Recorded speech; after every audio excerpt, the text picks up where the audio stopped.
Good morning students, we are going to study about the chapter Theories of Employment and Income. Chapter outlines meaning, full employment, unemployment and its types, classical theory of employment.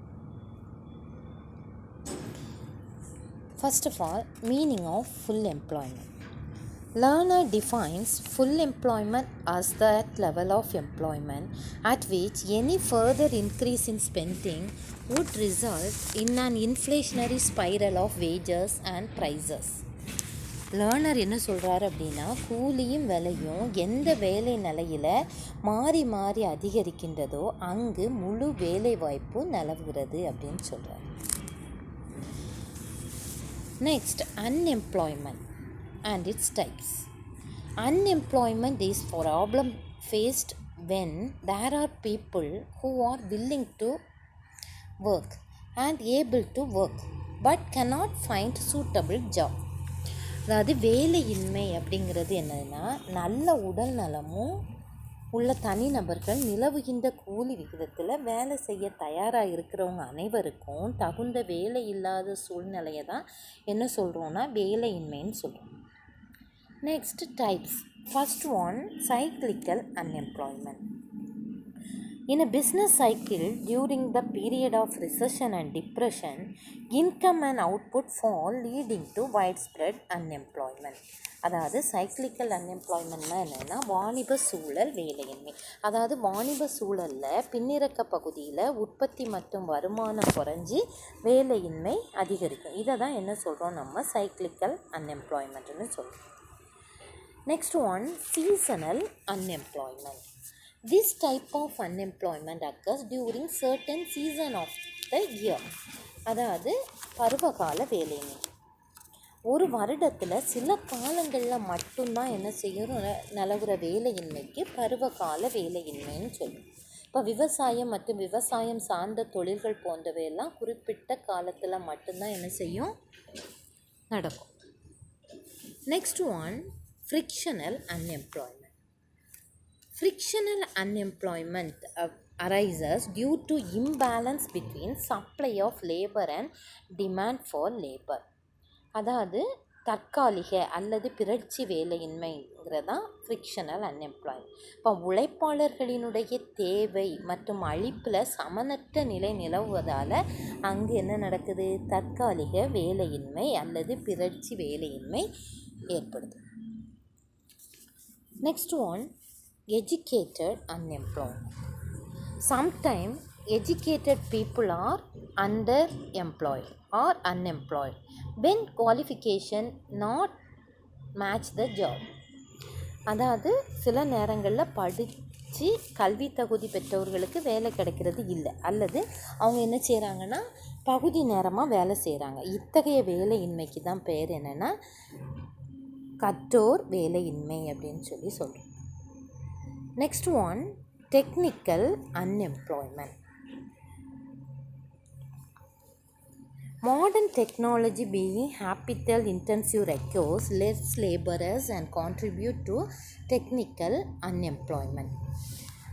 அதாவது தொழில்நுட்ப வேலையின்மை, அதாவது புதிய தொழில்நுட்ப மூலதன செறிவு உடையதாக இருக்கிறதுனால குறைஞ்ச எண்ணிக்கையில் உழைப்பாளர்கள் என்ன செய்கிறாங்க, தேவைப்படுறாங்க.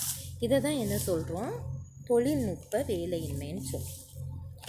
அடுத்து பார்த்திங்கன்னா structural unemployment. Lack of demand for the product or shift in demand to other product cause this type of unemployment. அதாவது ஒரு பொருளுக்கான தேவை குறைகிறது அல்லது பிற பொருட்களினுடைய தேவை அதிகரிக்கிறது அல்லது ஈடுபொருட்கள் இன்மை, முதலீடு பற்றாக்குறை ஆகியவை தான் இந்த வகை வேலையின்மைக்கு காரணமாகுது. Next one, disguised unemployment. Disguised unemployment occurs when more people are than what is actually required. அதாவது தேவைக்கு அதிகமானவங்க ஒரு வேலையில் இருந்தால் அதை என்ன சொல்கிறோன்னா நம்ம மறைமுக வேலையின்மை அப்படின்னு நம்ம சொல்கிறோம்.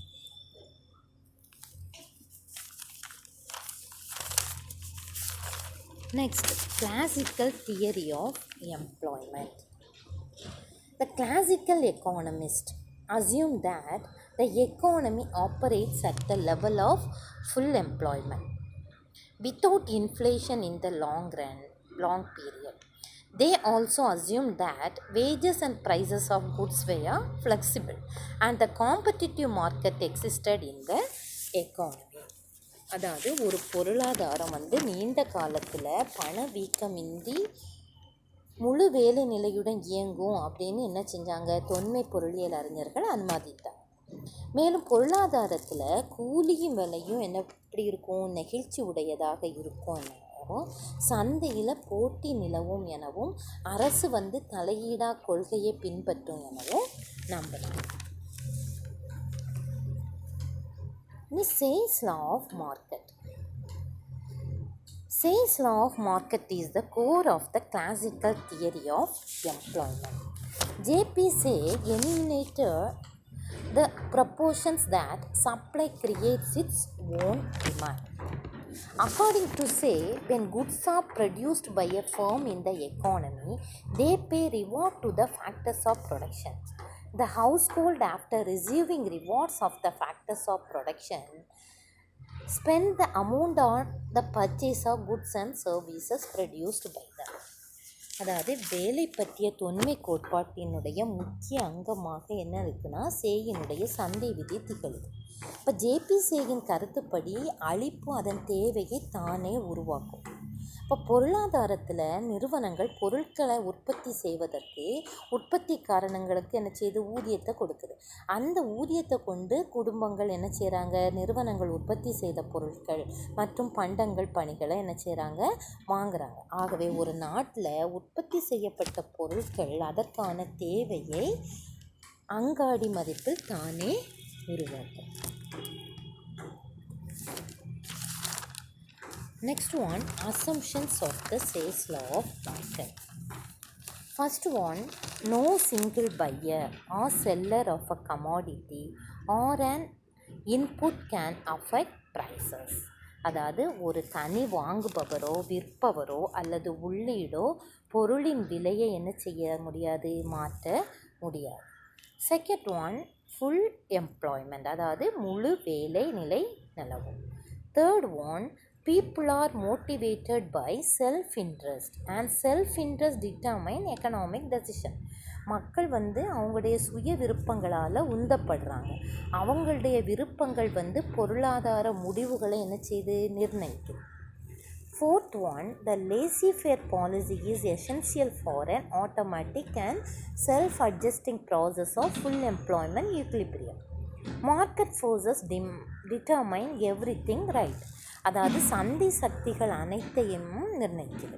ஒரு பொருளாதாரம் தானே சரி செய்து கொள்ளும் சூழல் பெற்று முழு வேலைநிலை சமநிலை அடைய அரசினுடைய தலையீடா கொள்கை அவசியமாக உள்ளது. Next one, there will be a perfect competition in labor and product market. அதாவது உழைப்பு மற்றும் பண்டங்களின் சந்தையில் நிறைவு போட்டி நிலவும். Next one, there is wage price flexibility. அதாவது கூலி மற்றும் விலையில் நெகிழ்வுத்தன்மை உண்டு. Next one, money actors and medium of exchange. அதாவது பணம் பரிவர்த்தனைக்கு மட்டும்தான் பயன்படும். நெக்ஸ்ட் ஒன், இம்ப்ளிகேஷன்ஸ் ஆஃப் சேல்ஸ் லா, அதாவது விளைவுகள்.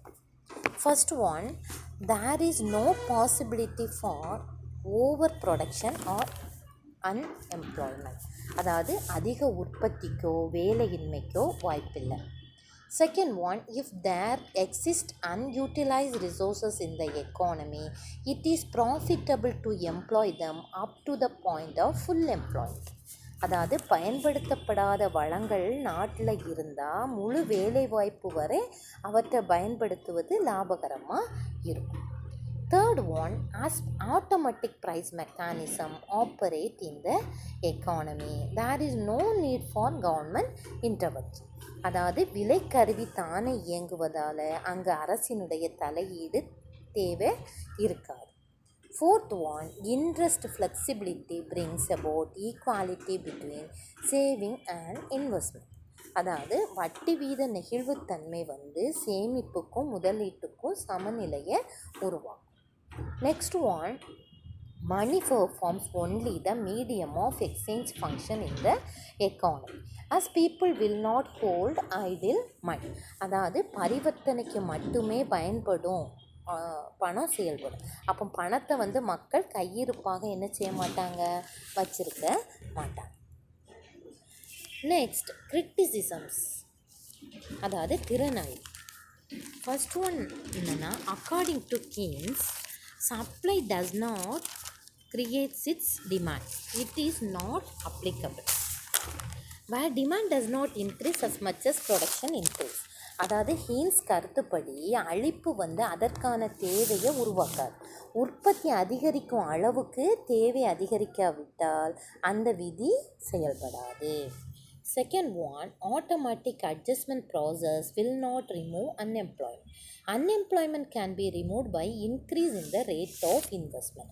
அதாவது பொருளாதாரத்தில் தானாக சரி செய்து கொள்ளும் அமைப்பு வந்து வேலையின்மையை குறைக்காது. மூலதன விகிதத்தை அதிகரித்து வேலையின்மையை குறைக்கலாம். Next one, money is not neutral. அதாவது individual hold money for unforeseen contingencies while businessmen keep cash reserve for future activities.